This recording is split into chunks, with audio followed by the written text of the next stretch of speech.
söyledi işte 2012'de kampa gidelim. Çocuklar küçücük. Biri 3 yaşında herhalde. 4-5 civarındalar. İlk söyledi böyle, çok korktum. Yani dedi çadır alacağız işte, şöyle Çok bir zor güzergah çocuklar. çizdim. Üstelik ta işte Florida, Key West, Key Largo.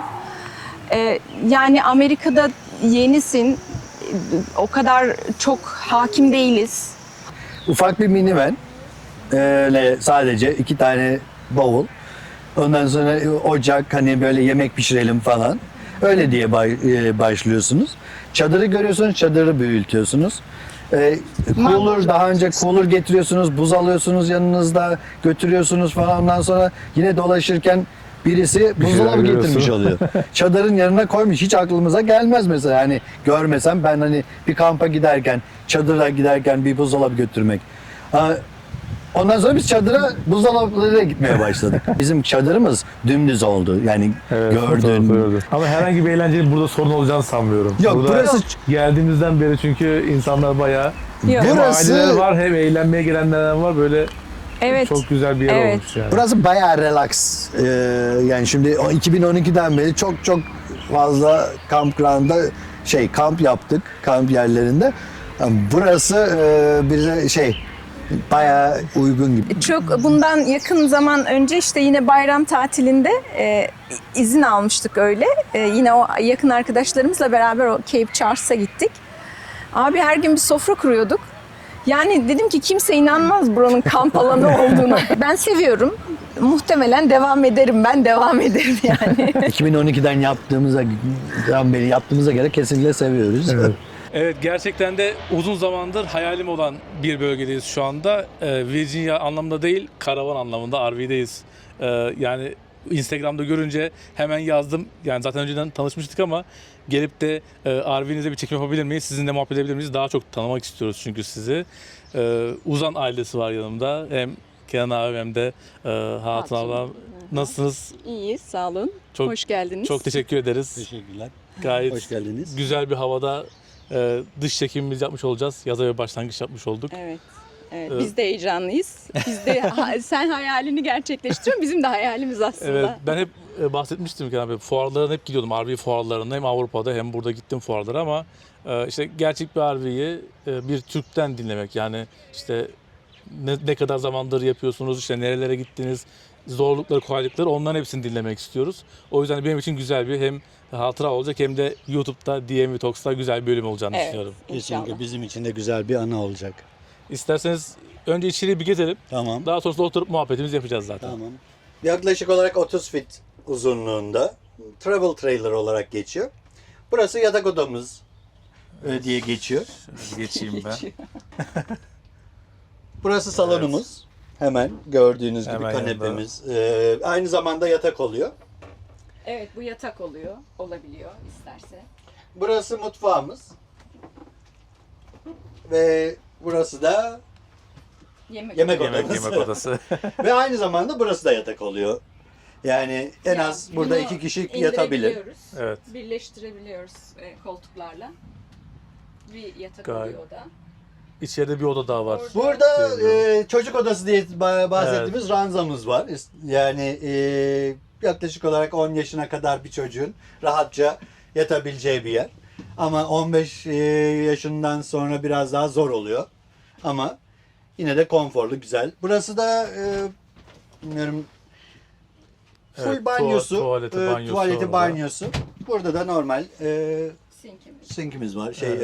Ne o? Lavabosu. Lavabomuz var. Evet. buzdolabı. Ama genelde zaten içeride çok zaman geçirmediğimiz için hani kamp ya da RV'cilerin hani çoğunluğunu zamanını dışarıda geçiriyoruz. Yani Yatmadan yatmadan Evet. yatmaya. Normal 2 kişilik ya da 3 kişilik bir aile için bence hani size olarak Çok iyi. uygun yani. Daha çok vaktini hem bahçede geçiriyorsunuz hem de etraf dolaştığınız için zaten Evet. dışarıda geçmiş oluyor. Ya sadece güzel kahvaltı hani güzel oluyor, sabah kahvaltısı falan hani sadece içeride, ama onun haricinde öğle yemeği ya da akşam yemeği kesinlikle dışarıda. Barbekü ya da grill tarzında genelde oluyor zaten. Hani kampçılarda da genelde yemekleri erkek tarafı yapar. Yani evin dışında. Yani hatun çok fazla Ben yancı. yani yiyeceklerde Getir, kampta götür. benden sorulur yiyecekler genelde. Ama bir şekilde baş etmeye çalışıyoruz yani. Peki tipinden biraz tarzından dışarıda da bahsediyoruz aslında. Hem dışarısında gösterelim. Ya Aracın ama travel trailer yani bunu truck ya da işte bir 1500 ya da onun üzerindeki bir truckla çekmek zorundasın. Bunun daha ufakları var. Onları da SUV'lerle de çekebiliyorsunuz. Ve sadece batarya yani normal akü dediğimiz arabanın bataryasıyla basic olarak elektriği kullanabiliyorsunuz. Ya sadece ışık, radyo ya da ne bileyim buzdolabı. Hani buzdolabı aynı zamanda gazla da çalışıyor. Gaz ve elektrik ikisi aynı anda. Hangisi şey yaparsa. ikisi de süper. Yani televizyon ve AC de maalesef 12 voltluk bir bataryayla yetmiyor. En az normal bir shore power dediğimiz hani direkt RV Prizden camp alanlarında yani veriliyor. 30 amplik bir elektrik almak zorundasın ki bu ikisini çalıştırabilesin. Ama şu anda çalışmalarımız devam ediyor. Databank gibi bunun power bank tarzı bir şey. power bank Tamam. gibi ama bunun daha büyüğü 3 kWh saatlik bir yeni Bluetooth'li bir şey çıkardı. Yani şu anda onu aynı size aşağı yukarı ve aynı elektriği AC ve televizyonu çalıştıracağını söylüyorlar. Şu anda onun üzerine ya da jeneratör kullanabilirsin. Jeneratör. Ama her kamp alanında jeneratöre izin vermiyorlar. Yani bu şu anda şanslıyız, burada izin veriyorlar. İstediğiniz ses desibelindeki herhangi bir jeneratörü Çok iyi. kullanabilirsiniz. Jeneratörün de iki yani opsiyonu var, ya gazla çalışır ya da ocak tüpüyle Ocak çalışıyor. tüpüyle. İkisiyle de çalıştırabiliyorsunuz. Şu anda ikisinin arasında düşünüyoruz şu anda hangisini yapalım. Hani öbüründe ses var yani jeneratörde. Ama sürekli bir power yani non-stop, ne zaman gazınız ya da tüpünüz biterse o zaman power'ınız kesiliyor. Ama öbüründe onu şarj etmek gerekiyor. Onun AC çalıştırma süresi falan çok kısıtlı. Yani 2,5-3 saatle sınırlı. Ya da solarla bir çözüm araştırması yapıyoruz. Bakalım şu anda araştırmalarımız devam ediyor. Süper. Biraz da dışarıyı görelim. Tamam. Ondan sonrasında muhabbetimize devam edelim. Ya dediğim gibi travel trailer olarak geçiyor. Burada da yaklaşık olarak 500-600 pound civarında bir şey var, ağırlık var. Truck'ınızın genellikle bunlara kesinlikle uyumlu olması gerekiyor. Yani sadece SUV ya da ne bileyim diğer minivanlerle de çekebilirsiniz ama bu size'da bir yer yapamazsınız. Ama hani Amerika'da bunun opsiyonlarını sunmuşlar. Pop-up dedikleri yaklaşık olarak minivanlerin 3500 civarında bir çekiş gücü var arkaya verdikleri. Hani biz zamanında pop-up'larla da yaptığımız için minivanle de çekebilirsiniz. Burada 2 tane tüpümüz var. Buradan genelde ocaklar buradan çalışıyor. Batarya dediğim buradan batarya sistemi buradan elektriği alıyor. Onun haricinde Arka tarafında herhalde. arka tarafında da tank ya da şeyleri gösterebilirim. Su tanklarımız var. Black water dediğimiz ya da grey water dediğimiz tanklarımız var. Fresh water dediğimiz tanklarımız var. Onları da genelde o üçü RV'nin en alt kısmında oluyor. Ve bunların genelde bir kapasitesi oluyor maalesef. 30 ya da 40 galon, onun altında black water dediğimiz. 40 galon civarında grey water dediğimiz. Fresh water da aynı şekilde 40 galon civarında bir tankımız var. Ama buna extend yapabileceğiniz bir 36 galonluk bir maalesef hani böyle dry camp dediğimiz yerlerde kamp yapıyorsanız swirl maalesef olmuyor. Onun için bütün atıklarınızı buraya boşalttıktan sonra Taşımanız elinizle gerekiyor ya da bir yere. truckla arkaya bağlayıp tekrar dump station'a götürüp orada boşaltıyorsunuz. Sıcak Güzel. su sistemi en arkasında, yine sıcak su sistemi de çalışıyor. Yine batarya ve gazla. Yani yaklaşık olarak güzel. 15 galon civarında, tam emin değilim ondan ama aynı zamanda istediğiniz zaman arkasına hiç yani bu 2 inçle isterseniz bisikletinizi, isterseniz başka storage yapabilmek için bir şeyler koyabilirsiniz Alan da var, bunun süper. arkasına da. Burada da küçük bir mutfak kendimize oluşturuyoruz. Hani Mangalınız, mutfağınız. Aynen Evet. burada. dışarıda genelde zaman geçirdiğimiz için yemek yapmak için. Yani bunların çeşitli size'ları ve modelleri var. Ona göre hani sizin nasıl kaç kişiyle yolculuk yaptığınıza bağlı ama 2 kişiye çok yeterli, 4 kişiye yeterli bir Belki şekilde daha fazla bile olabilir. Tabii. Evet. olabilir yani Evet, kesinlikle. aynen. Onun haricinde solar sistemi var. Solar sistemi de aküyü yani fresh tutmak için hani çok hani doldurmak için çok yeterli olmaz ama şu an için. Ama onun haricinde yani bize yeterli şu anda hani 2 kişilik birisi için ve dry camp için de hani daha önce çok kısa dönemli dry camp experience'lerimiz oldu ama bundan sonra biraz daha bu yeni geldiğimiz yerde daha uzun bir Daha süreli uzun dry süre. camp yapacağımız için bakalım. Yine jeneratör Tamam. ya da o batarya gibi bir şey lazım olacak. Lazım olacak. İsterseniz geçelim. Tamam. Artık hem söyleşimize, muhabbetimize orada devam edelim. Kaldığımız yerden devam edelim isterseniz. İçeriği gezdik RV'yi. Ama önce sizden başlayalım isterseniz. Hem isminizi tekrar alalım hem de ne yapıyorsunuz, ne zaman geldiniz Amerika'ya? Biraz önce Amerika sürecinden bahsedelim mi? Hatun Uzan. Amerika'ya 2006'da geldik. 20 Epey sene. olmuş, 20 sene. 20 sene. Evlenip geldik. Orada herhangi bir düzenimiz yoktu zaten. Türkiye'de herhangi kurulmuş bir düzenimiz yoktu. Burada sıfırdan başladık. Bizim için yani evlilik yeniydi, ev Ülke. yeni, yaşam yeni, iş yeni, her şey yeni oldu bizim için yani. Yeni bir hayat oldu. Geldiğimde ilk çocuğuma hamileydim. Burada doğurduk. Sonra ikinci geldi. O da 2 yeni tane bir macera. oğlumuz var. Evet. O bize zaten ekstra bir şey kattı yani. Heyecan, korku, her şey vardı. Evet. Çocuk çünkü başka bir şey oluyor. 2 oğlumuz var. İkimiz de çalışıyoruz. Bir markette, süpermarkette, büyük bir markette. Kenan da ben de aynı kampanide çalışıyoruz. Aşağı yukarı 20 senedir de aynı yerde çalışıyoruz. Öyle mi? Evet. Oo. Geldikten çok kısa bir süre sonra Kenan girdi. Sonra benim işte ilk bebeğim 8 aylık falanken ben de girdim. Nasıl büyüttük çocukları? İşte Kenan gece gitti. Çok zor Ben yani. Evet. o geldi. Ben sonra gittim. Sonra bir dönemde ben sabah erken gittim. Ben geldim. Kenan gitti. Öyle öyle çocukları da büyüttük. Böyle anlatırken daha kolay oluyor da çok Yok, zor yurt yıllar. dışında olmanın en büyük zorluklarından biri oluyor zaten. Yani aile, Evet. akrabalar biri olduğunda çocuklarla en azından biraz da babaannede kalsın falan diyebiliyorsunuz ama Evet. burada bir imkan yok yani. Kimse de yoktu burada. Akrabalarımızdan da arkadaşlarımızdan da kimse yoktu. Kendimiz her şeyi beraber hallettik. Büyüdüler. Büyük en Şimdi azından büyük şu an. olan 19 yaşında.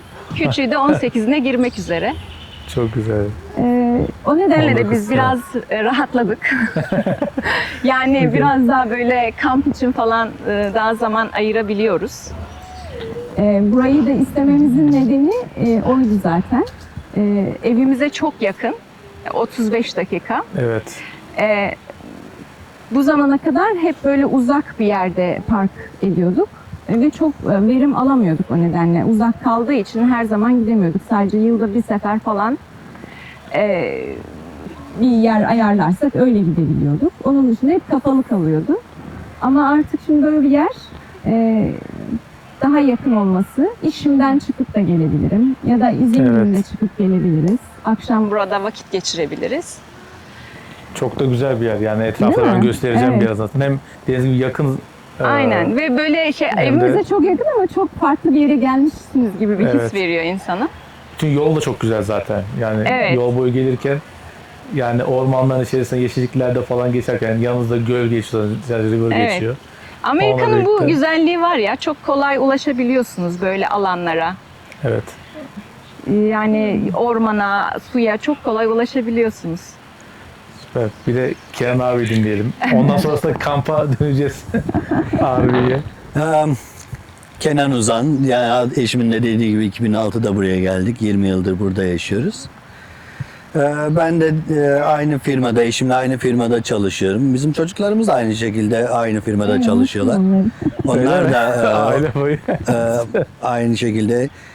İkisi de cashier olarak çalışıyor. Hem okuyorlar hem Birisi Çok Virginia güzel. Tech'te okuyor, diğeri bizim ufaklık da bu sene inşallah bir üniversite tercih olacak ya da onun üzerinde çalışmaları devam ediyor.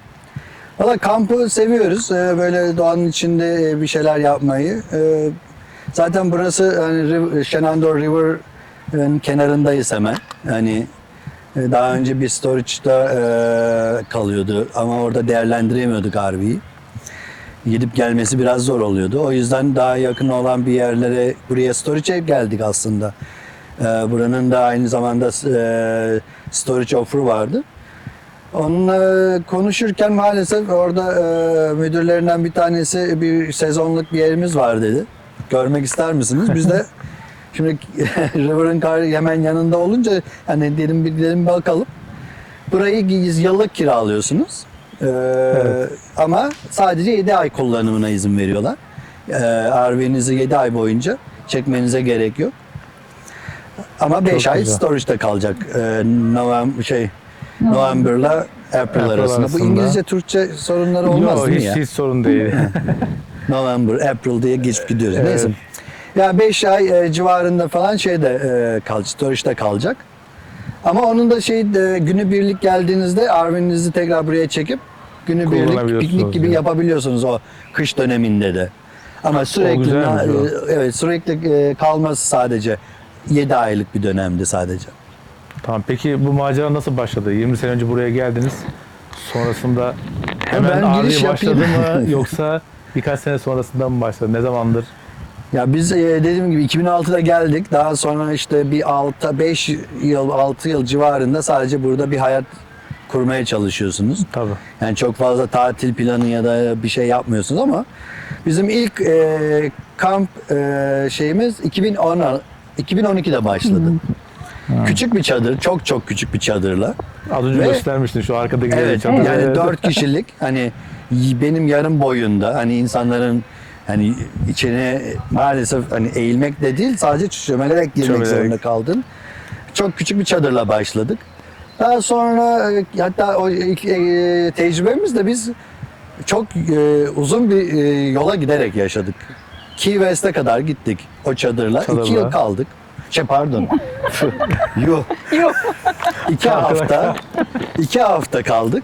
Yani çok güzel bir deneyimdi bizim açımızdan. Çünkü biz hani kendim için söyleyeyim hani deniz kenarında tatil yapmayı severim. Yani zaten öyle de büyüdük. Hani o yüzden tabii ekonomik şartlarında getirdiği şeyler de var. Hani otele gidip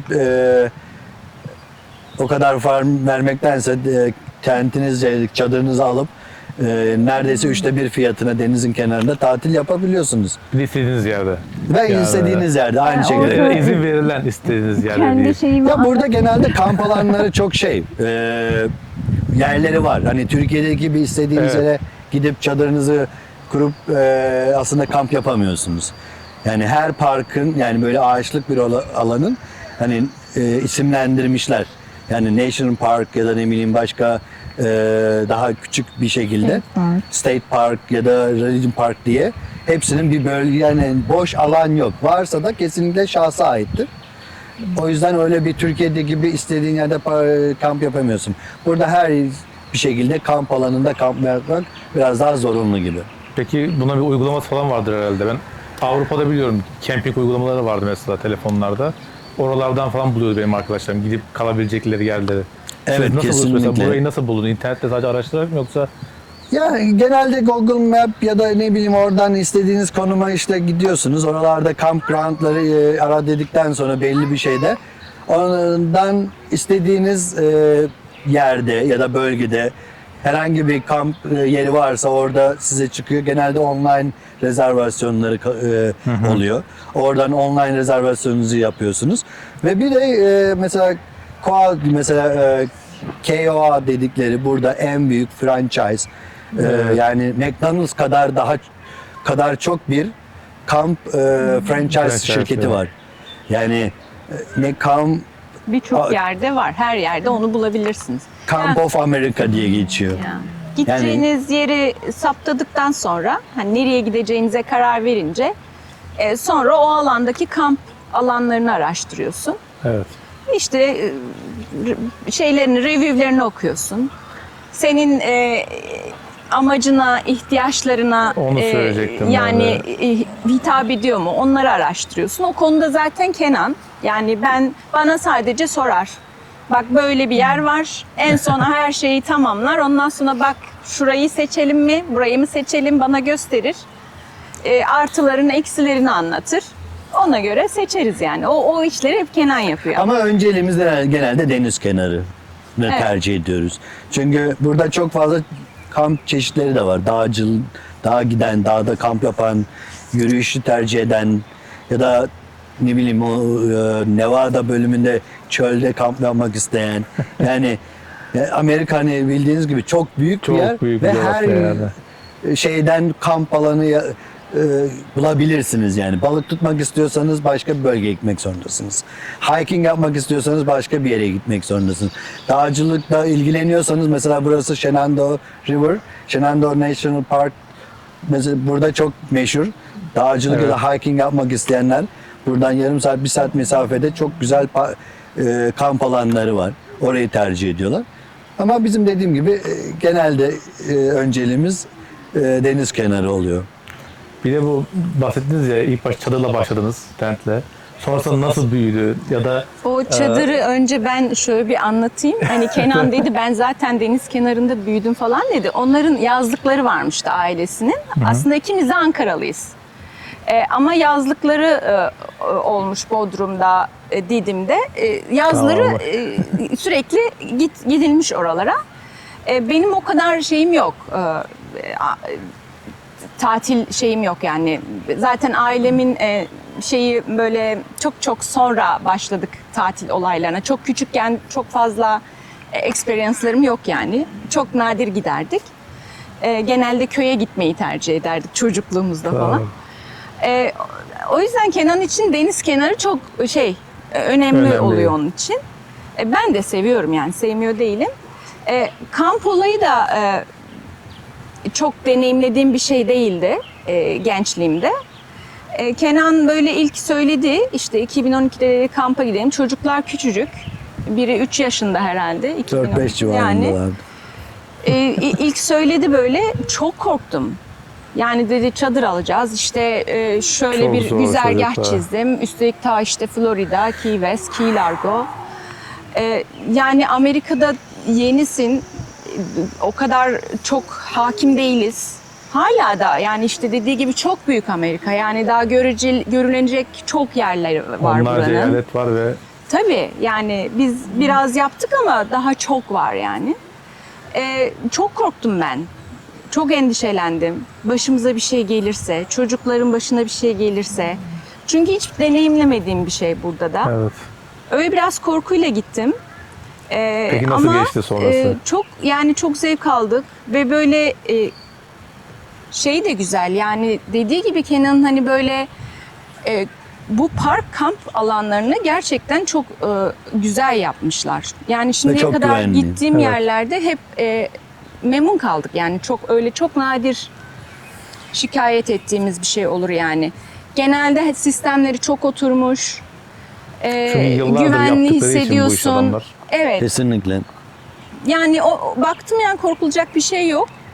Güzel, keyif aldım. Gittiğimiz yer de çok güzeldi. Çadır çok küçüktü. 4 kişi diyor ama yani 4 kişi dedi 2 tane çok küçük çocukla. Ve 2 hafta. Bir yatak koyduk, içine giriyorduk, yatıyorduk. Bir de 2 2 hafta. hafta. Her şey çok minyatürdü. Mangalımız çok minyatürdü. Resimleri falan var çocukların. Ama keyifliydi yani. Güzeldi. Şöyle bir artısı var. Onu dipnot geçeyim sonra devam edelim. Kamp olayının çocuklara çok güzel bir artısı oldu. Yani müthiş Özellikle state yetenekler parklarda. kazanıyorlar. Gerçekten müthiş şeyler öğreniyorlar. El becerileri artıyor. daha özgür hareket ettikleri için kendilerine güvenleri geliyor. Çünkü kamp burada Beraber bırakıyorsun, yapıyorsunuz. kendileri- Ateş yakılacaksa beraber Öğrenmesi yapıyorsunuz. gerekiyor. Çok şey orada. Yani öğrendiler elinden yani. hani sonuçta tutması gerekiyor birisi de yardım etmesi gerekiyor. Evet. Yani o yaşlarda ateş nasıl yakılır, işte şu nasıl yapılır, onu getir, bunu götür. Yemek yiyeceksen Birlikte hareket borazlanması etmeyi gerekiyor öğreniyor. bir şeyin Kesinlikle beraber. yani. Evet, evet. Yani çok şey öğrendiler. Çocuklara çok şey kattı kampçılık. Sonra da işte devam ettik. Sen ikinciyi anlat. Ya işte böyle biraz yani küçük bir çadırla dediğim gibi Key West bir macerası biraz gerçekten maceraydı. Çünkü Key West'e neden gittiğimizi de şöyle ufak bir anlatayım. Ben haritada online haritayı bu Google Map'te, Google Earth'te gezmeyi çok severdim. Türkiye'dekinde hani nerelerde ne varmış Amerika'nın şeylerinde çok çok temiz yani Amerika'nın bir ucu öyle 7 Mile Bridge yani böyle 7 mile hiçbir sağında solunda hiçbir şey yok. Ya 7 mile Binadır, hiçbir bir ada da şey yok. olmadan, olmadan. Birkaç yani biraz adacıklardan oluşuyor Key dedikleri bölge. Yani Key Largo'dan başlayarak o denizin güzelliği, o yol beni daha çok cezbetti. O yüzden orayı tercih ettik. Daha sonra bir de şu nasıl büyüdü kamp olayı. Her gittiğin yerde başka bir çadır görüyorsun. Yani ve bu kamp alanlarında da genelde gece yürüyüşleri, öğlen yürüyüşleri yani diğer günlere nazaran ben yürüyüş çok sevmem ama kamp yerinde yürüyorsun. Ve her gördüğümüzde diyorum 4 kişilik ya 2 kişilik şeyde 2 odalı bir tane var bak görüyor musun falan. Evet bir daha gidince çadır öyle update yapıyorsun. Ondan sonra Çocuklar da büyüyor. Onların Elin özel eşyaların büyümesi da lazım. giderek Yerin de geniş büyüyor. olması gerekiyor. Artık yani yavaş yavaş kampçılığı öğrendiğin için farklı farklı şeylere ihtiyaç duyuyorsun eşya Evet. olarak. daha önce bir ufak bir minivan sadece 2 tane bavul. Ondan sonra ocak hani böyle yemek pişirelim falan. Öyle diye başlıyorsunuz. Çadırı görüyorsunuz, çadırı büyütüyorsunuz. Cooler daha önce cooler getiriyorsunuz, buz alıyorsunuz yanınızda götürüyorsunuz falan. Ondan sonra yine dolaşırken birisi buzdolabı şeyler getirmiş görüyorsun. oluyor. Çadırın yanına koymuş. Hiç aklımıza gelmez mesela. Hani görmesem ben hani bir kampa giderken, çadıra giderken bir buzdolabı götürmek. Ondan sonra biz çadıra buzdolaplarıyla gitmeye başladık. Sandalye Süper ya. alıyorsun. Sonra o sandalyenin biraz daha farklı bir şeyini görüyorsun. Daha rahat ya da işte böyle modeli de varmış. Belki bu daha kullanışlı olabilir deyip her şeyi böyle update ediyorsun her seferinde. Her seferinde. Yani imkanlarımız ölçüsünde. Bir de dediğiniz çocular da büyüyor. Çocuklar Şimdi da mesela büyüyor. buna sığmıyor dediniz mesela bu içeridekiler. Evet. Evet şu anda buna bir daha sığmıyorlar Sığmıyorlar maalesef. ve gelmek istemiyorlar. Yani uzun bir kamp falan istemiyorlar. Çünkü bizim için rahat olmuyor diyorlar. İkisi de bayağı büyüdüler. Dördümüz hakikaten içeride böyle şey oluyoruz bazen. Yani tamam sen geç falan O hani. küçük çadırdan sonra burası artık Evet. bir süre sonra sığmaya Ama çadırdan başlıyorsun. sonra bir de bizim bir pop-up experience'imiz de oldu. Yani bu çadırın Araya bir üst seviyesi diyelim. Yani aslında yarı çadır da diyebiliriz Evet. buna. Çünkü Yarı çadır, yarı karavan gibi. önünde arkasında 2 tane queen size bed var mesela. Sadece yatakları orada ama ortası normal bildiğin RV gibi bir camı, penceresi, Mutfağı. mutfağı, tuvaleti, duşu ve Her şey AC'si olan bir şeydi. Ve onu da hani almamızın aslında onun da bir sebebi. Yani her şey bir sebebe tabii ki. bağlanıyor yani.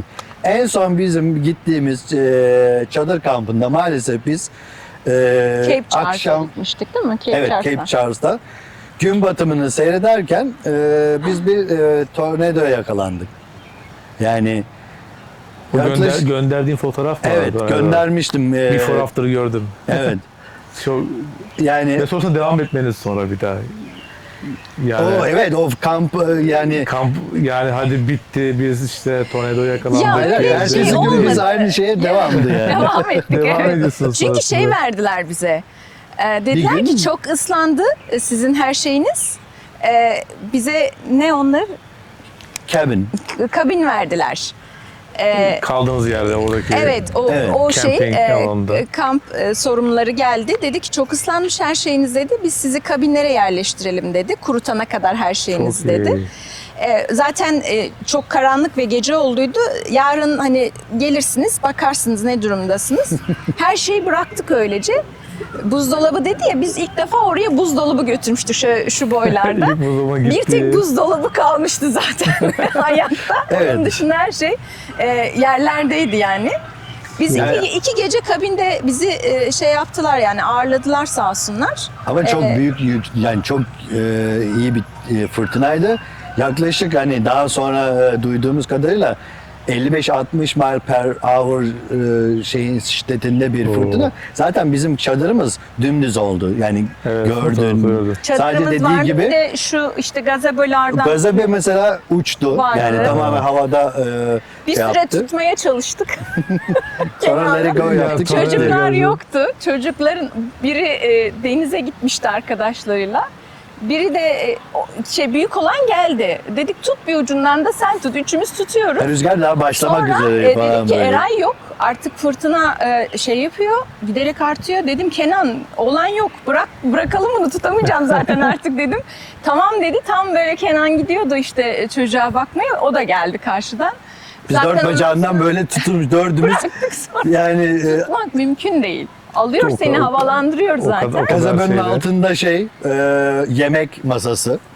Yani tam gün batımına karşı böyle şey yaparken bir anda kendimizi onun içinde bulduk. Ondan sonra gazebe uçtu gitti. Ondan sonra çadır yok oldu. Ya o an biraz tabii Korkuyorsunuz korku oluyor belki o ama sıra. şu anda mesela anlatabileceğimiz çok güzel bir anı Evet. gibi geliyor bana. Ama sizi yıldırmamış işte o. Yok. o Yok, O tentten hafta da sonra zaten, o gün de bu mesela bir arkanızda haftalık bir gördüğünüz tatile RV'ye gitmiştik. geçiş olmuş yani bir süre sonra. Evet. Yani ya camping yapmasak mı bize göre değil mi falan gibi bir şey olmamış yani. Yok, vazgeçmedik. Yok. İşte update yaptık. Evet. Ondan sonra Ama pat tapa bazıları geçtik. şey yapmaz yani. O zaman uğraşamam ben bununla deyip hiç devam etmeyebilir yok yani. Ama yani bir pes tutku olmuş etmedik. zaten yani. Biraz daha büyütme kararı aldık sadece. Ben Pappap'ı çok seviyordum. Onu da çok seviyordum. Ve çok enteresan geliyordu bana. Yani böyle kapatıyorsunuz, dümdüz bir şey oluyor. Sonra Ya, Storage baştan verdiğimizde bayağı- garajımıza koyuyorduk. çok iyi. enteresan bir şey Evet. o. Keyifliydi yani. Peki siz Türkiye'deyken görüyor muydunuz RV'leri? Orada ısıyla buranın farkı ne? Bende hiç yok o. Bilmiyorum Kenan'da. Yok hayır Öyle hiç İlk tecrübe burada oldu sadece o bizim zaman. çadır bizim hani Çadır kampları var Türkiye'de. kampta yani sadece göllerde, kamp eksperimiz dağlarda. birkaç kere babamla gittiğimiz Marmaris'te ve Bodrum'da kamp yerlerine çadırla gitmişliğimiz var. Ondan sonra zaten 93 ya da 94'te falan yazlık kaldılar. Ondan sonra da yazlığa gitmeye başladık. Karavan olayı biraz daha sonra başladı o tarafta. Türkiye'de aslında çok yeni. Türkiye'de de yeni YouTube'da herhalde falan daha görüyorum çok ben çünkü biraz daha yeni ama hareketlendi. Avrupa'da aslında çok gerisinde. Yani Amerika'da bambaşka bir seviyede. Ya burada İnsanlar- bir Evet. kültür, Yani burada şurada bir şey. Kaç yüz tane belki bile RV var. Ve bu şekilde kaç bin tane kamp var, kamp alanı var yani. Aynen, kamp alanı çok fazla. Bir de gidiyorsunuz hakikaten hepsinde var. Yani hepsinde böyle Hepsi de dolu. dolu Hepsi yani. dolu. Böyle diyorsun ya bu Yer kadar insan. bulamıyorsunuz bir de. Kesinlikle. Key West'te ben ilk önce gitmek istediğim yerde yer yoktu. Hani ve oradan dolayı başka bir yere gitmek zorunda kaldık falan böyle.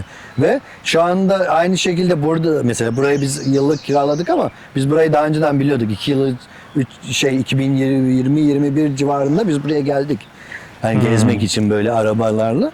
Bugündür Hatta rüyamız bizim. Covid Buradan döneminde. inşallah olur diye. yani Oo, burada çok iyi bir olmuş. yer bakmak istedik falan yer yoktu. Yani arada sırada böyle bakıyorduk biz buraya.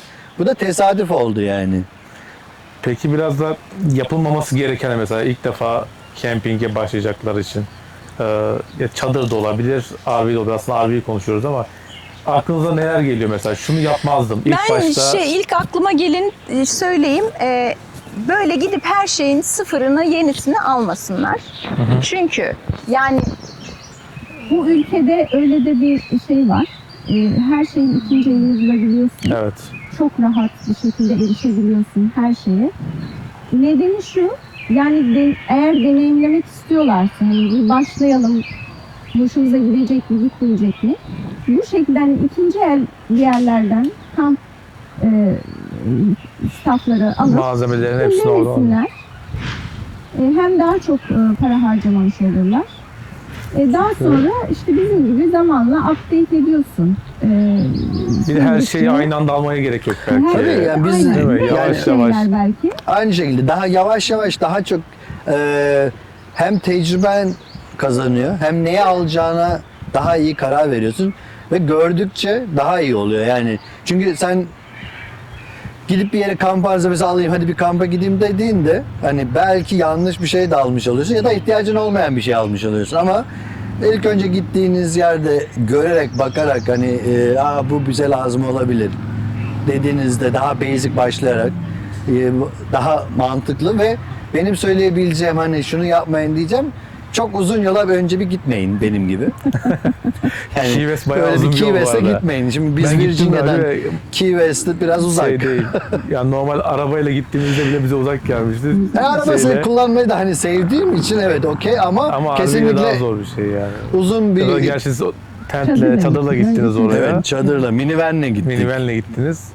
Yani güzel bir deneyimdi ama Ama aynı yere biz ikinci defa gittik. Ha, evet. Karavanla gittik. Karavanla Mayıs. gittiniz sonra. Aynı bu yere. karavanla Aynı yere. gittik. Evet. Aynı yerde fotoğraf çektirdik. Bir de aynı yeri kiraladık. Hatta pardon özür dilerim. Aynı yerin yani orası dolmuş. Onun hemen yanındaki yeri kiraladık. Yani çok güzel bir deneyimdi Çok o da. güzel, Yani gittikleri balık tuttukları yerlerde falan biz böyle bir 2012 işte 2000 hatırlamıyorum 2 yıl önce gittiysek öyle fotoğraflarımızda paylaştığımız oldu. Çok güzel yani insanlar hep merak ediyorlar çünkü yani nasıl başlarızı merak ediyorlar. Bir de Amerika'da insanlar hep böyle YouTube'dan da görüyorlar, belki arkadaşlardan duyuyorlar RV'leri. Peki bu RV'ler arasındaki farklar nasıl oluyor? Yani mesela siz neden bu modeli seçtiniz de işte bu yandaki gördüğümüz modeli mesela şimdi bir sonraki upgrade edersek ona geçeceğim mesela diye düşünceleriniz var. İnşallah Yani onların arasındaki farklar sadece fiyat farkı mı yoksa bazıları daha küçük tercih ettiği için mi buna geçiyor mesela? yani şöyle ilk önce RV seçerken bence ilk yani storage konusunu önce bir düşünmeleri lazım. Nerede tutacaksınız bu RV'yi? Çünkü Amerika'da en büyük RV alanlarının en büyük problemi bu. Yani bizim önce mesela pop-up almamızın sebebi akordeon gibi küçülüp garajımıza sokabiliyorduk. Evet. Yani ilk etapta pop-up'ı seçmemizin sebebi oydu. Ve daha sonra eğer yeriniz varsa yani 30 fit civarında ya da 20 fit civarında ya 20 fitten başlayan çok rahat RV'lerden başlayabilir. Buna biz diyebiliriz mesela pop-up. Bu en basic, en başlangıç. Bu travel trailer'a en yakın modeli bu diyebilirim. Bir başlangıç olarak içinde gerçekten her şey var. Bir RV'den beklediğiniz. Bunun bir üstü travel trailer dedikleri mesela bu bizim şu anda kullandığımız. Bunu dediğim gibi bir truck yani ağırlığına bağlı olarak onu da kesinlikle düşünme yani İyi kontrol arabanızı da etmek lazım. düşünmelisiniz. Arabayla hangi arabanızın olduğu, match etmesi hani gerekiyor yani hangi özellikle. kaç pound olduğu da önemli. Aldığınız ağır travel trailer ya da camper'ın. Mesela bazı camper'lar var 15 20 22 fit. Onunla yani onun SUV ile onu çekebilirsiniz. Öncelikle bu ağırlık meselesi ya da storage meselesi çok önemli. Yani yoksa daha büyüttüğünüz zaman truck gibi arabanızı da büyütmeniz Arabayı büyütmek gerekiyor. lazım. Yoksa Daha sonra travel trailer'dan sonra bir üstü fifth wheel dediğimiz o Tron bed tarafına direkt oturan Evet. hani arabayla daha bütünleşen ve yolda daha güvenli olduğunu düşündüğüm travel trailer'lar var. Fifth wheel'lar pardon. Yani onun bir üstü ya da aynı klasmanda C-Class'lar var mesela. Normal bir Tron üstünün arka kasasını değiştirip içine çok devasal bir bildiğin küçük bir ev koyuyorlar. Hani kasa şeyle. Türkiye'de bildiğimiz aslında kamyon tarzı bir şey Evet. düşünün. Türkiye'de daha çok seviliyor. Yani Evet. var o C-Class dediğimiz burada C-Class dediklerimiz. Ve en babası RV'cilerin çok high class dediğimiz Evet. A klasları. Yanımızdaki arkadaş o değil mi şu Evet, andaki? A-Class dediğimiz. O da bildiğimiz otobüsü içini tamamen kendi isteklerine göre özel yaptıranlardan ya da RV show'lara gidenler bilir, Evet. çok lüks yapmaya başladılar. En son high top dediğimiz o var. Onun ucu yok zaten. Onun ucu Ya- yok yani. ya. Ha, bu arada fiyat konusuna gelince işte 1,5-2 milyona da RV bulabiliyorsunuz A-Class dediğimizde, ama burada Amerika'da her bütçeye göre genelde camper satılıyor. Yani bu pop-up dediğimiz camperlar 3-5 bin civarında başlıyor. İsteğinize göre, boyutlarına göre fiyatları değişiyor. Travel trailer, yani bizim şu anda kullandığımız, yine aynı şekilde eğer bütçeniz $10.000 civarında ya da 15.000 bandındaysa bizimki gibi bir tane camper alabilirsiniz. Bunun biraz daha skalayı yükselteyim ama derseniz C-Class ya da ne bileyim fifth wheel dediğimiz RV'lerden alabilirsiniz. Onların fiyatları da yaklaşık 40.000, 30.000 civarında başlıyor. Yine isteğinize göre yükseltebiliyorsunuz. Bir şey daha eklemek isterim burada. A-Class, C-Class ve Travel Trailer ve de Fifth Wheel'lardan çok birbirini ayıran özelliklerin bir tanesi de Travel Trailer, Fifth Wheel ya da işte Pop-Top dediğimiz, onu zaten yapamazsınız. Yolculuk yaparken içinde insan olamaz. Rule, yani Amerika'da rule'larına göre. Arkadan çektiğimiz araçlarda insan olmaması Yani. gerekiyor. Olmaması yani. gerekiyor. Yasak. Tamam. Birincisi güvenlik sebebiyle, ikincisi de zaten çokça şey değil, comfortable değil. Yani giderken çok Cazip değil yani. jump yapıyor zaten. Ama C-Class ya da A-Class alayım derseniz burada daha özgürsünüz. Yolculuk yaparken yemeğinizi de yapabilirsiniz. Yatıp uyuyabilirsiniz arka tarafta, normal ev yaşantınızı yolculuk yaparken yaşayabilirsiniz. Yani en büyük belki tercih biri. edilme ya da fark bu olabilir. Ona yalnız kişi sayısı önemli diye biliyorum ben. İşte kaç koltuk varsa o kadar kişinin olması gerekir gibi. Hadi ben işte mesela 9 kişi sığarız deyip giremiyoruz. Mesela 6 kişilik koltuğu varsa öyle bir limiti oluyor Ya mu burada onu da? gerçekten bilmiyorum hani niye. Ben o kiralamalara rule'larda. falan bakmıştım da orada öyle bir opsiyon var. Olabilir. İşte kiralarken işte 6 kişilik diyor. Baktığın zaman aslında biz 10 kişi sığarız diyorsun oraya. Yatak oluyor ya çünkü onlar. Türküz Evet. bir de biz. Abi Türk'üz bile. Onlar yatak oluyor. Az önce Sığarız ya bize böyle. Az önce bahsettik ya, masanın üstü de hemen yatak oluyor, arkası da yatak oluyor falan. Onu değil de kemer sayısına, işte oturduğu Olabilir. yere Olabilir, Yani evet. onda çok araştırmam yok çünkü Mantıklı. çok ilgimi çeken bir şey değil, çünkü o da sebebini söyleyeyim. Evet, C-Class, A-Class çok güzel. Yolculuk yaparken kullanabiliyorsunuz arka tarafı, ama bunların da yolculuk yaparken bir bedeli oluyor. O da size yakıt gibi. efendim Yakıt gibi mesela. yakıt gibi, evet. Çünkü bunları, C-Class'ları bilmiyorum tam olarak, hani çok fazla efekt yapmayabilir ama yani ama şöyle söyleyeyim, 7-8 ya da 9 mile per gallon'dan yüksek olduğunu düşünmüyorum. Ama A-Class'ları araştırdım. Araştırdığım için biliyorum. 4-5 mile per gallon oluyor onlarda. O yüzden hani benim tercih etmeme sebeplerinden bir tanesi. Bence mantıklı bir. Değil mi? Ama bir de şu var, şöyle söyleyeyim. Genelde A-Class'ların insanlar Kanada'da ya da soğuk bölgelerde alan insanlar daha sıcak ya da daha gittikleri daha çok bölge nereyse oradaki storage'larda bırakıyorlar. Oradan Evine oraya uçak, götürmüyor aslında zaten. evet oradan oraya uçakla gidiyor. Storage'ından Florida'da mesela diyelim alıyor, en yakın ya da sevdiği campground neredeyse oraya Çekiyor. 200-300 mile gidiyor, park ediyor, tatiline başlıyor. Bence mantıklı yani, o kadar yolu işte araçla arabayla gitse bir de. Yeah. Hem çok Aynı daha zamanda masraflı bir de olacak. şu var, A-Class ve C-Class'larda bir tane daha arabanızın böyle ufak bir şey araba almanız gerekecek. Sürekli Çünkü çıkartamazsın. alışverişe maalesef bunlarla gidemezsiniz. Az gelmiyor bu. O yüzden Yok. sordum aslında ben bu soruyu. Yani Evet. neden insanlar işte mesela belki de daha küçük olsun, kompak olsun, 2 kişiyiz zaten. Ne Aynen. gerek var büyüğe? Bir de yolda seyahat etmesi de onun için zor ya. Yani Tabii yani kesinlikle. Amerika çok büyük bir yer. Şimdi buradan atlayıp Kaliforniya'ya gitmek isteseniz günlerce bir yol sürecek. Yani Neden işte daha büyük bir araçla gideyim, daha küçük gideyim diyebilirsiniz. kesinlikle. Ya yani. mesela şimdi biz hala çalışıyoruz. Evet. Yani sürekli böyle bir şey RV ile bir yerlere gitme şansımız yok. Burası evet bizim park alanımız oldu aslında. Yani burada park ettik ama aynı zamanda evet bu şekilde de kullanabileceğiz. Bu bir şans oldu. Ama öbür türlü sürekli bizim seyahat etme şansımız yok. Çünkü ikimiz de çalışıyoruz. Full time elemanlarız. Öyle bir iznimiz de yok yani. Bu sene mesela Türkiye'ye gitmek istiyoruz. Öyle olunca zaten izin bitiyor yani. Evet.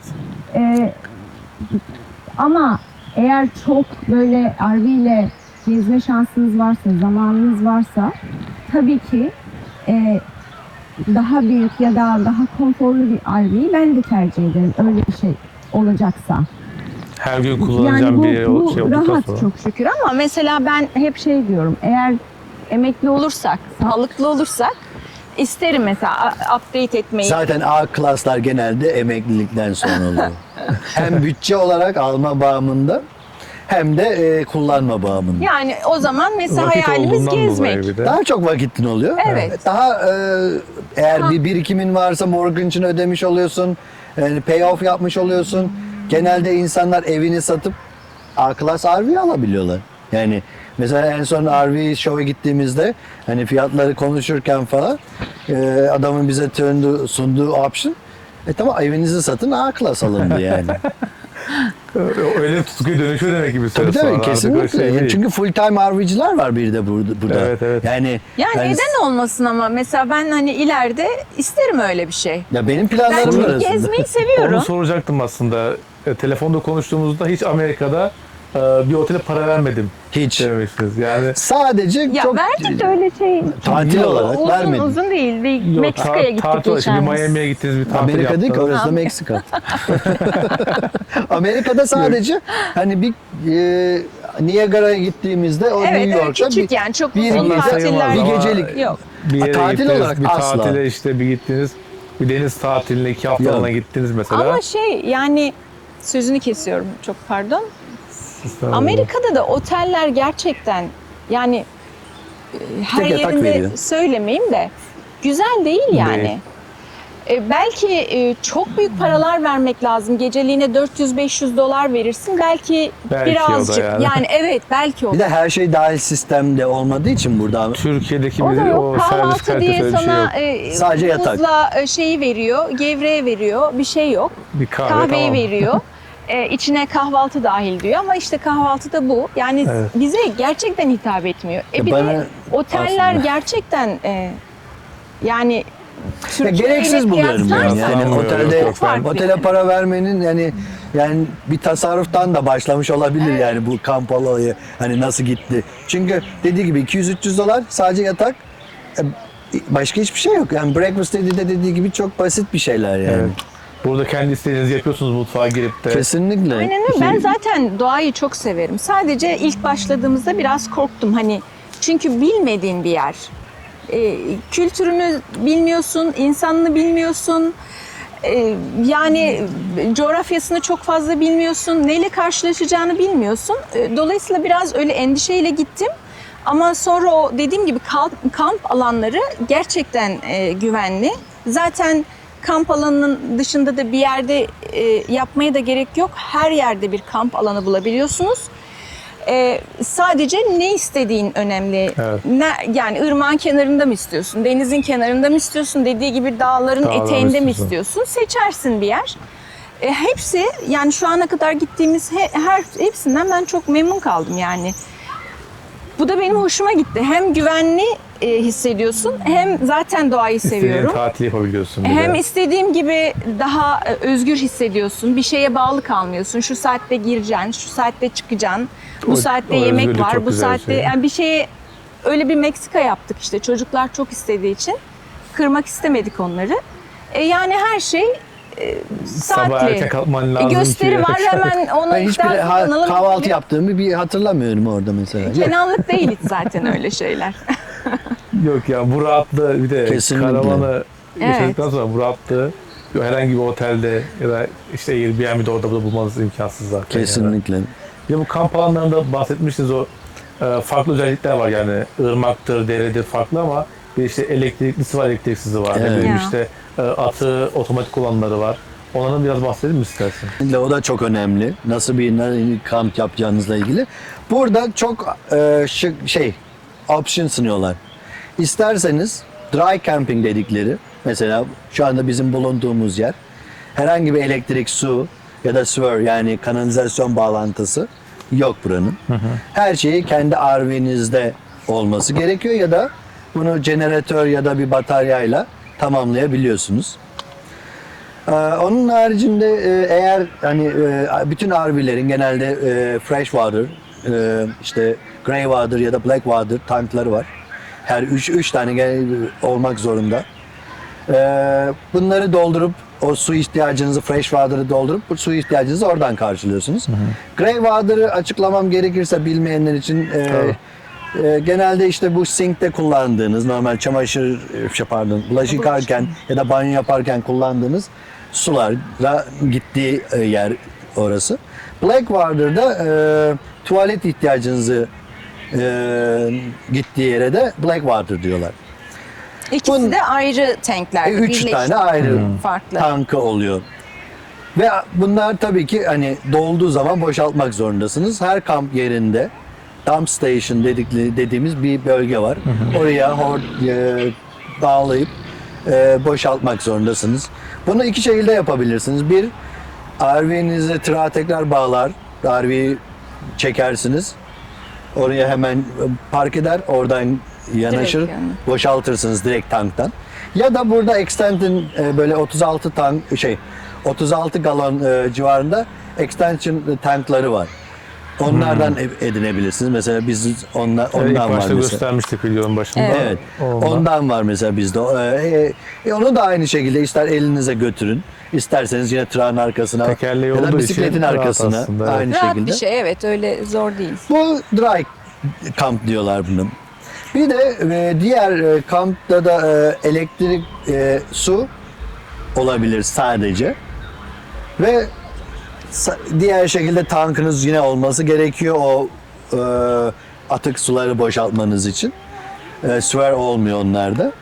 Bir de full hookup dediğimiz her şeyin olduğu, yani elektrik, su ve sewer yani kanalizasyon borusunun ve olduğu borusu, bir kamp seçeneği var. Onu da direkt zaten RV'nin direkt tanklarından, 2 tane tankından onu bir yerde birleştiriyorsunuz. Onu direkt bağladığınızda normal evde yaşıyormuş gibi bütün elektriğinizi, işte atığınızı normal, suyu da direkt bağlıyorsunuz zaten. Yani normal şebeke suyu Şebeke geliyormuş suyuyla gibi. bağlıyorsunuz. Tanktan da çıkıyorsunuz artık. Yani Fiyat tabii böyle 3-5 katına Değişiyor. çıkıyor diye tahmin edebiliyorum. Çok yani. 3-5 katı aslında olmuyor, çok biliyor da musun? fahiş Çıkmıyor mu? fiyatlarda olmuyor yani. Ya şöyle söyleyeyim, dry camp'te herhangi bir yerde Bir yer bulmak belki önemli. Yani Evet, o sorun olabiliyor bazen. evet, işte fahiş fiyatlarda genelde burada location daha önemli. Yani yüksek fiyatlar. Yoksa eğer bulduğunuz yerde, dry camp yaptığınız yerde, rakamları farazi söyleyeceğim, yani eğer 80 dolarla ya da 60 dolara bir geceliği bir yerde bulduysanız, full hookup'ı orada bulacağınız en maksimum fiyat 130 dolar falan civarındadır geceliği. Yani bunun Yaklaşık. ortası da var tabii, bahsettiğim. Sadece su ve elektrik veriyor size. Ama sewer vermiyor. Onu da tankla hallederim dersen daha middle, ortada buluşuyorsunuz. 70 ile 80 dolar civarında bulabilirsiniz. şimdi bu yer bulma deyince aklıma şu geldi. Peki bu sezonu var mı kampçılığın? Amerika'da Yani yok. Amerika'da var mı o? Evet. Yani işte Şubat'ta daha uygun fiyatlara kamp yeri bulabiliyoruz da, mesela park yeri bulabiliyoruz da. Holiday'lerde Yoksa müthiş kamp yapan var burada. Halloween'de Halloween'de.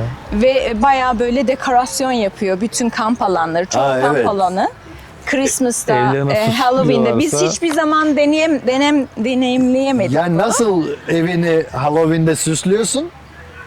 Yani Aileyle o öyle. kadar abartmış Ben Halloween decorate yapmış insanlar gördüm yani, dedim bu ne? Yani gidip Ağrı biz ismi. tam zamanında öyle hiç yapamadık. Çünkü işimizden dolayı o zamanlar bizim izin almamız hep zor oluyor. Öyle Christmas, Kasım ayları zaten, Thanksgiving, Kasım Aralık ayları. Halloween, onlar bizim yoğun için zamanlar. zor oluyor ama gördük yani ve hakikaten süper böyle Christmas'ta dekorasyonlar yapıyorlar, etkinlikler yapıyorlar ve insanlar o zamanları tercih ediyor kamp yapmak için. Çünkü şey, Yoğun zamanlar. mesela var. Halloween burada soğukken aşağı 10 saat, Aşağı. 15 saatlik mesafe Florida'ya gittiğinizde Halloween'i tişörtle ya da Christmas'ı tişörtle Evet, kutluyorlar. ben yılbaşına Ve gitmiştim Miami'ye mesela. Yani yani tam vaktiydi ya belki de. o yüzden eğer bu bölgedeyseniz genelde okulların dönemlerinde biraz daha yer bulmak sorun oluyor. Kamp alanları çok büyük. Eğer deniz kenarında bir yer tercih ettiyseniz mesela, ben hani gerçekten deniz kenarı derken hani ben kampımı yerimi RV'yi denizin kenarında park etmek istiyorum genelde. Orada biraz sıkıntı yaşıyorum yer bulmakta. Kapıyı açtığında denizde olmam lazım. Ya gerçekten en son Yani son zamanlarda gittiğimiz göreyim yerler istiyor. öyleydi. Ve açtığım zaman göreyim istiyor.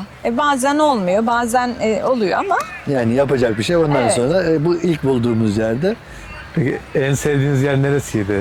Yani ya bizim en favori yerimiz En hala favori. yani burayı Burası geçiyorum, burası şahane bu gerçekten arada. burası Çok, çok zaten güzel. bizim rüyamızda ama gittiğimiz yerlerde ben hala Cape Charles'ı çok seviyorum. buradan 4,5 saat mesafede 4,5 Virginia saat. Beach'in hemen yanında, 45 dakika falan civarında.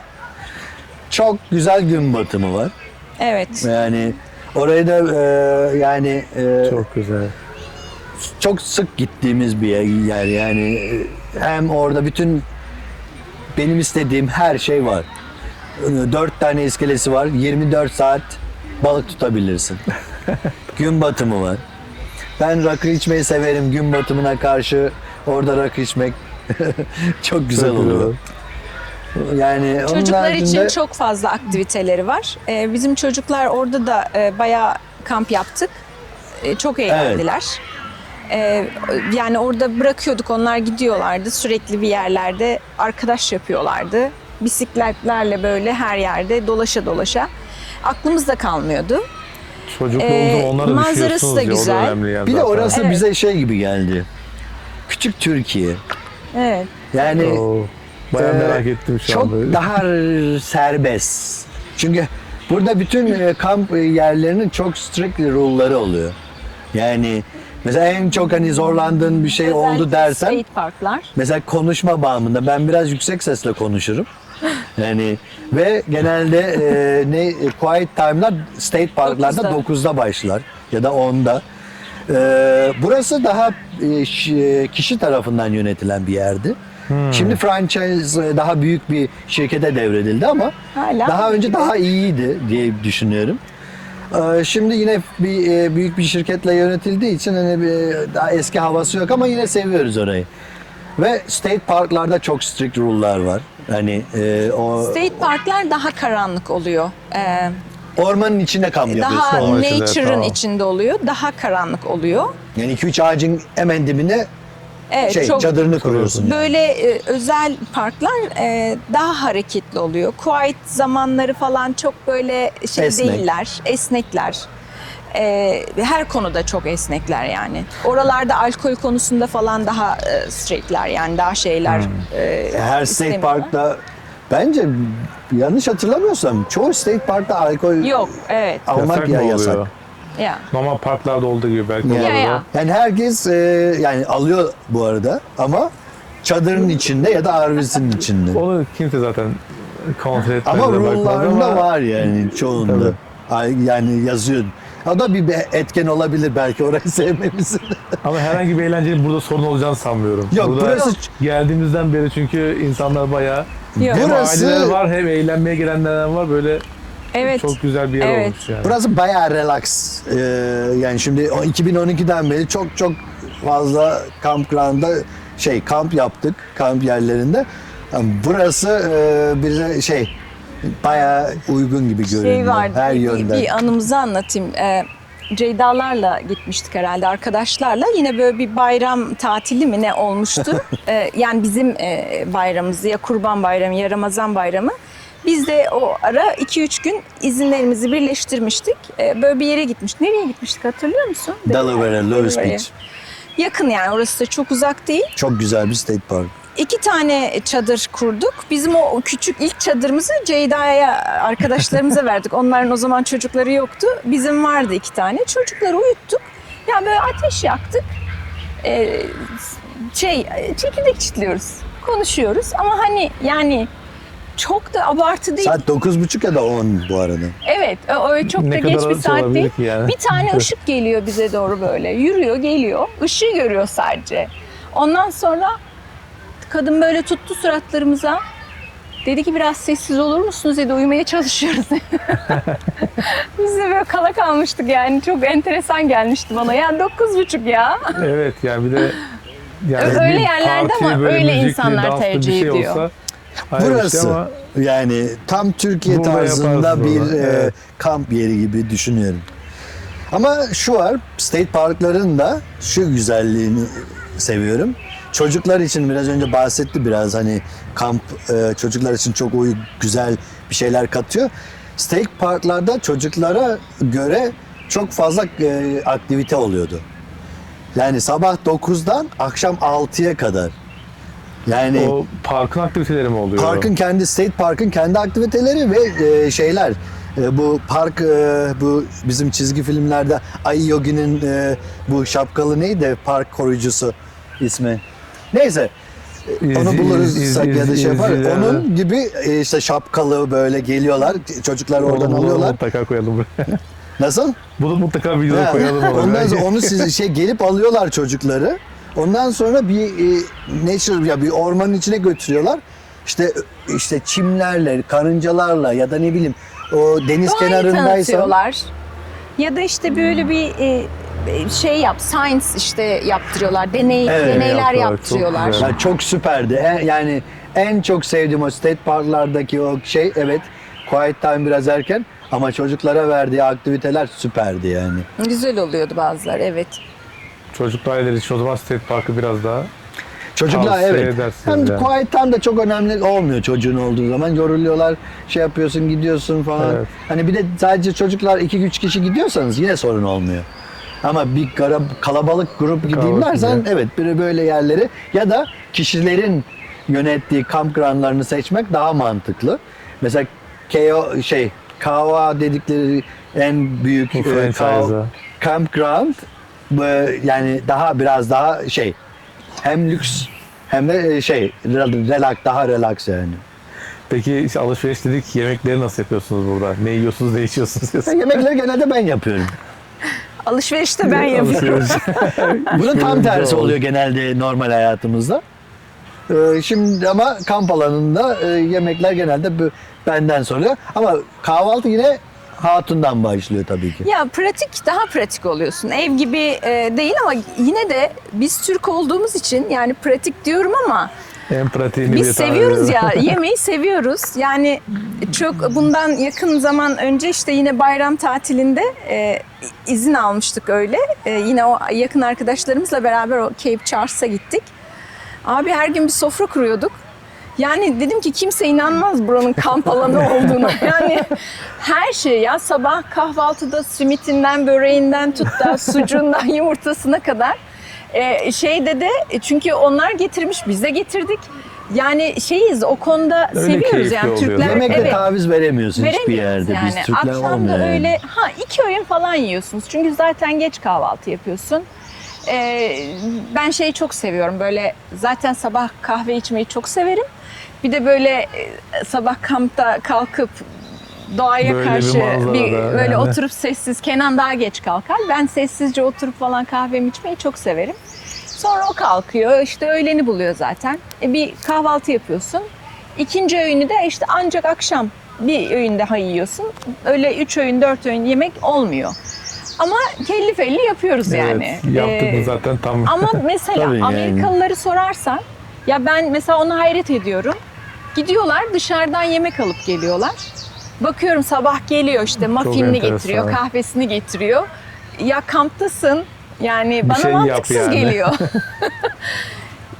ya da daha pratik şeyler yapıyorlar. Cereal ya da böyle Hala aynı tarifler hemen yani. geçiştirebilecek Çok bir fazla- şeylerle sabah geçiştiriyorlar Evet. yani. Evet. Ama yani akşam yemekleri yine yani bizden şey değil yani. yapıyorlar.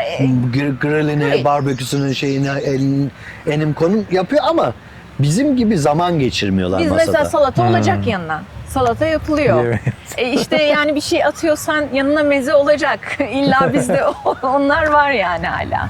Ya biz Mesela biraz masada keyif almak istiyoruz. ya işte Evet. biz Seviyoruz masada yani. zaman geçirmesini seviyoruz. Seviyoruz.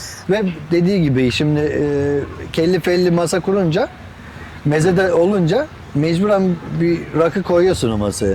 O masadan da kalkamıyorsun. Birkaç saatini alıyor zaten o Bayağı masada. bir saatimizi alıyor. O yüzden Amerikalılar da genelde o olmadığı için ya viskisini alıyor ya birasını alıyor. alıp içmeyi İşte yiyor. hot dog ya da barbeküsünü yapıyor. 2 saniyede yemeğini yiyor. Ondan sonra hemen ateş başına oturuyor. Marshmallow, çikolatalı marshmallow'unu yapmaya başlıyor yani. Morse. Biz o hani yatmaya yakın yapmaya başlıyoruz onu. Çok mantıklı. Peki kapatmadan önce böyle anlatmak istediğiniz güzel bir anınız daha var mı? O az önceki rüzgardan, tornado dışında. Ne vardı başka? Vallahi onun haricinde öyle Vardı çok bak. eksantrik bir şeyimiz sadece o rüzgarlı şeyimiz vardı. Şey olmuştu, o benim hala unutamam. Bizim bir köpeğimiz var. Bu Cape Charles'ta yine kamp yapıyorduk. Çocuklar oyun alanındaydı. Kenan başka yerde. Ben de öyle dolaşıyordum öyle köpeğimle. Sonra karşıdan da böyle bir grup geliyor. Onların da köpeği var. Benim Roda genelde böyle şeydir yani. Öyle çok saldırgan bir köpek değildir. Çok fazla üzerine böyle gidilmezse Roda'nın böyle yani ters bir şey yapmazsan ya da yiyeceğini almaya çalışmazsan hiç öyle şeyi yoktur.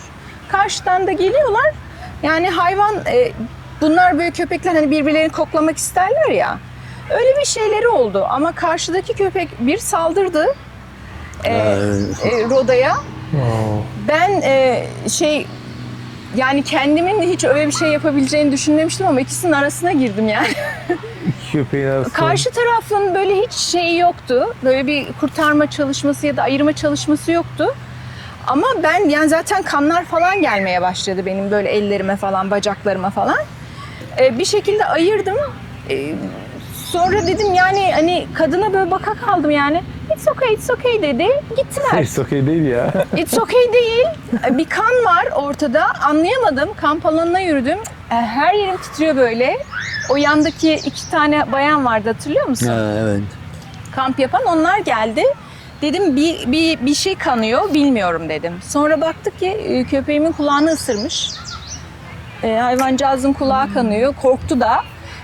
Ben de çok korktum. Onu hiç unutamıyorum mesela. O Roda'nın yüzü hiç gitmez gözümün önünden.